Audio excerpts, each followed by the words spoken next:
Hello friends, chicken pickle ఎలా పెట్టాలో చూద్దాం. చికెన్ పికిల్కి అయితే చికెన్ పీసెస్ మాత్రం చిన్నగా మీడియం సైజులో ఉండాలండి. ఇలా చికెన్ని ఫ్రెష్గా వాష్ చేసుకున్న తర్వాత పసుపు ఉప్పు వేసేసుకొని మంచిగా ఒకసారి కలిపేసుకోండి.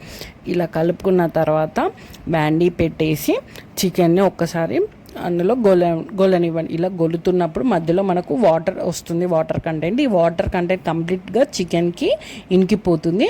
ఇలా చికెన్కి వాటర్ మొత్తం పోయేంత వరకు చికెన్ని స్టవ్ మీదనే గొల్లనివ్వాలి. ఆ తర్వాత ఇవే చికెన్ పీసెస్ని మనం ఆయిల్లో మంచిగా గొల్లనివ్వాలి. ఇలా బ్రౌనిష్ కలర్ వచ్చేంత వరకు ఫ్రై చేయాలి. ఆ తర్వాత మనం మసాలా పౌడర్ ప్రిపేర్ చేసుకుందాం. ఇప్పుడు మసాలా పౌడర్కి ధనియాలు, కొన్ని జీలకర్ర, కొంచెం ఆవాలు, 2 యాలకులు, ఒక దాచిన చెక్క, 2 లవంగాలు ఇలా వేసేసుకొని మంచిగా ఒక్కసారి అలా ఫ్రై చేసేసుకొని గ్రైండ్ చేసేసుకోవాలి. సో ఇలా చూపిస్తున్నట్టుగా మసాలా పౌడర్ ప్రిపేర్ అవుతుంది.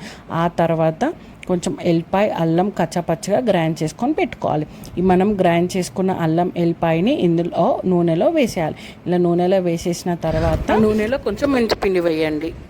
మనం ఆయిల్ కంప్లీట్గా చల్లారాలి. ఈలోగా మనం చేసి పెట్టుకున్న పౌడర్ని ఆ చికెన్ పీసెస్లో కలుపుకోవాలి.